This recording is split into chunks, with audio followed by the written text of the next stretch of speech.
Well, I binged. I know that's rare for me. The Caped Crusader series on Prime. Originally intended for Max, but Zaslav said, license it out. At least we'll get that fee. And this is the only effort that survived this now canceled deal that Bad Robot and J.J. Abrams had with Warner Brothers. And but this is more akin, I think his name is just on it and whatnot. But certainly the influence is probably there, I would guess, with some of the choices of how this goes. But the main driving force would be Bruce Timm. And of course, he was the designer and one of the masterminds of the 90s Batman animated series, which remains and probably always will be the ultimate depiction of Batman beyond the comics. Of course, within the comics and over the decades, there's several different versions of Batman here and there. For the most part, the primary core characteristics remained. It's, different stylings and whatnot, and that's to be expected. I mean, this is decades of comics going on, and so it's, things change and all that. And I'm not against a reimagining of anything, and Elseworld stories, for the most part, I tend to enjoy them quite a bit. And there's some that are just kind of pointless, others are really interesting. And there's continuations of them. Right now, they're doing another visit to the Gotham by Gaslight world. As far as I know, there's only been two. There's the original and then the second one, which was sort of a take on, Master of the World type character from Poe, I think, following the Jack the Ripper story. And now there's this one, which seems to involve Krypton and whatnot, so it's all very mysterious. And, that might make a good little series, too. But here, apparently the idea is that there was an approach to Bruce Timm to revisit the animated series, and he turned it down. Perhaps, and I assume not just perhaps, had a lot to do with it, is, well, he's done it, but also some of the talents are no longer with us. Of course, obviously, Kevin Conroy, the voice of Batman, would no longer be available and that sort of thing. Although the guy doing the voice in this series is not bad. He's pretty good, and he's kind of close to that sound. But also, they kind of probably did all they could do with it. And the idea of returning to it is you might not be as good as you were then. So it probably wise on his part in doing that. Now trying to come up with a different Batman series. So he immediately, and this is a good idea, I think, is to revisit Batman's roots in the pulp world, because Batman is very much a pulp world. Well, you could say the same thing about Superman in a lot of ways, because science fiction played a role in the pulp era and all of that. And of course, the two archetypes is the Shadow for Batman and Doc Savage for Superman, although Superman is way beyond Doc Savage. But at the time, kind of close. But the Shadow and Batman, that there's, even more direct line there, relationship between the two. And so a lot of those elements, which were the trappings of the 90s series, they made this weird world of Gotham to where it appeared to be of, the 30s and 40s, and yet there were computers and all that stuff and television and everything. They just did it because he liked the look and style. And it had very much a lot of that there with the title cards and everything, and of course the city itself, and all of that is pretty much very much here as far as the city goes. It's of the era, but there's a lot of unnecessary choices. You know why they're there, and every time they show up, it's one of those things that nudges you and in some cases pushes you right out of the story. When you get into a story, especially one of these escapist fantasy stories of adventure and whatnot, you want to be totally immersed in it for as long as it lasts. In this case, well, about a little over 20 minutes an episode and all of that. But then when, female Penguin shows up, why? Well, we know why. I don't know what the quota number was, but a couple of characters, you're either race swapped or gender swapped. And here, Penguin was a woman. And the rest of it is pretty much a Penguin story. A Penguin, was a mobster, and Rupert Thorne is the main competition.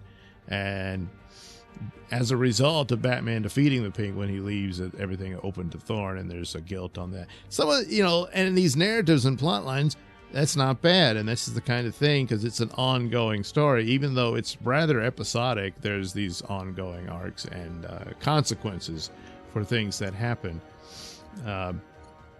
You can't wrap it all up in one go of it. And so there's interesting things like that. But it just kicks you right out when it's not some creative choice. It's when the point of it was to put it in the era, that Batman was originally born in the comics and all that. Some of these choices aren't going to make sense if you understand the era in your history. And why it's done, and it's just, well, what are you accept a guy in a cape? Like, yeah, but come on. Even if this were a Superman cartoon and he's put in that era, which would also be a cool thing to see. There are parameters. There are things that are there, and there's things like these political moves that what it is. And so it's just, I got to get through that and just hope the rest of the story is good and stuff. And it's detrimental to it overall. It's very difficult to get beyond it, I'm sure. Because I was thinking, I don't know if I'm going to bother, But I realized how short the episodes were, so I thought, all right, I'll do it all in one. And so there was some good to it, but there's the bad. And some things is, you have an overweight Renee Montoya, where she's demonstrated to be even better than Batman and stuff like that. It's like, oh, come on. Then there was a story where the Robins, the future Robin. So there's Dick Grayson appears, Jason Todd does, and Carrie Kelly, which actually with the original ages they wouldn't, but this is a different take. So, well, Dick and Jason become victims of Nocturna, but Carrie Kelly almost becomes a victim, but she's able to whoop ass and even saves Batman at one point. And you know why. So it's because some of the aspects of it was kind of interesting, but had to ruin it, Now there is a thing there where Carrie Kelly's, let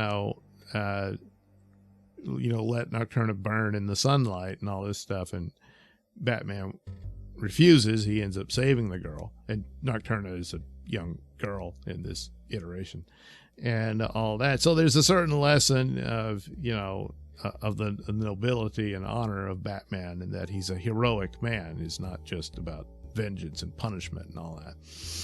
So you got that, the Catwoman episode is not too bad. There's some things a bit that she's gone broke, but yet she has this pretty damn cool cat car and all that.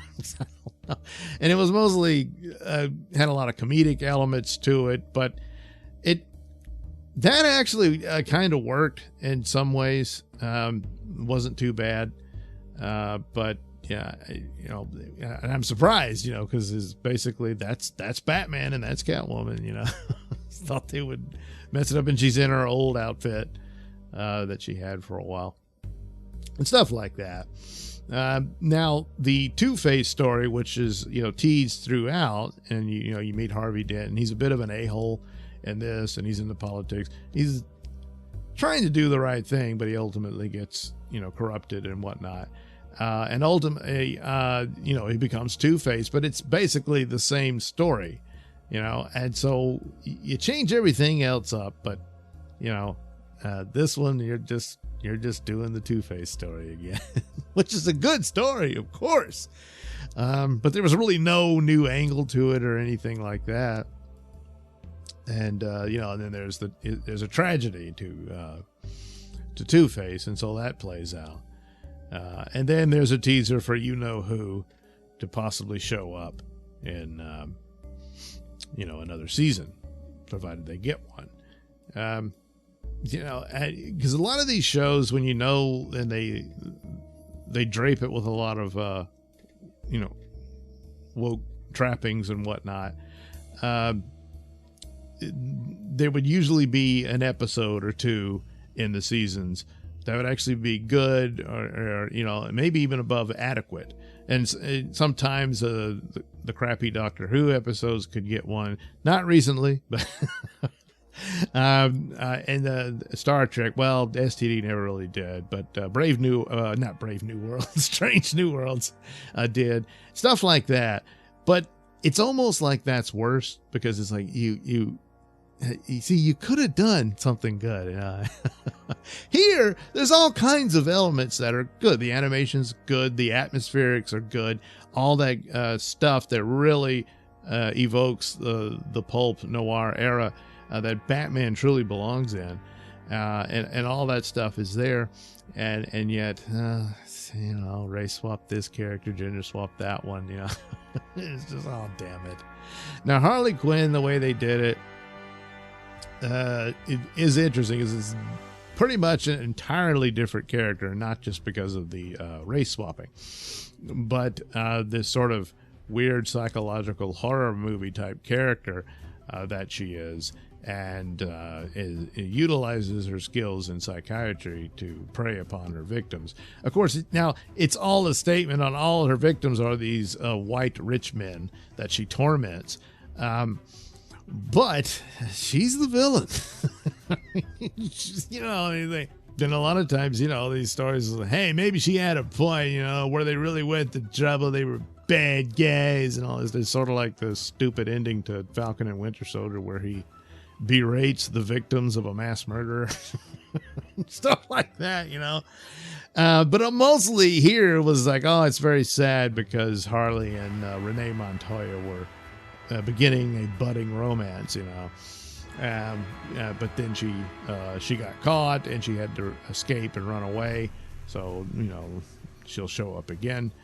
But so is it as good as the original Harley Quinn narrative that they spun? No, it really isn't. I mean, you could have had this villain that does this. There's other female villains who would have done something of this nature. I mean, right off the top of my head, Poison Ivy would have done it. But the original story where she's this woman who becomes completely obsessed with this psychotic murderer in the Joker.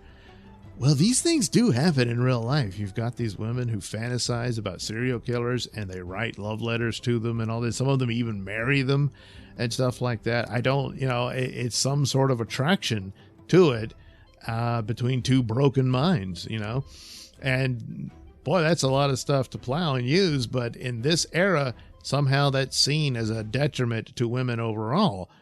But most women don't do this sort of thing. And also this idea of Harley Quinn becoming an anti-hero or something like that. No, she's a psychotic murderer. Once she turned towards the Joker, that's it. There's no saving this woman. But, stupid stuff. Here, she's a villain from the get-go. I suppose she has some, idiot view on the world that these wealthy men deserve to be tormented and broken and destroyed and that sort of thing. But, meanwhile, she was falling in love with Renee Montoya. Well, she should have thought about Renee Montoya before she committed all these heinous crimes, So, but anyway, was there anything of, spectacular brilliance or anything like that, and that, wow, this is so cool that you did this new take on it or what have you? No, there wasn't. And again, even when it stays close to it, like in the case of Two-Face for the most part, okay, it's fine, but to put the emphasis on it to the point where he gets 2 episodes and all that, and for ramifications overall, I guess, because of the criminal gang involved in it and what it led to for corruption in the police department and all that within their story, I suppose it's justified in that, but there really wasn't much else to it. So if you were going to use original stories pretty much true to form, you might as well have just done it with the rest. Because in a lot of ways, just a cool Batman relying on trappings and tropes of his past and all that, it can work with the new stylings of updated animation and all the mood and atmospherics is a pretty solid deal. But I'm afraid, all the idiocy is going to outweigh any of the good within it. And I don't know. People might pass on this. And, if they do, they do. It's unfortunate, but this stuff has gotten old. People are tired of it. And maybe 10 years ago, the criticism wouldn't be as harsh. But a whiff of this stuff can destroy a project instantly, even before it debuts. And there's really no excuse for not being aware of that and not knowing it. So I think that's where you are with this. We'll see how it goes, but I don't know.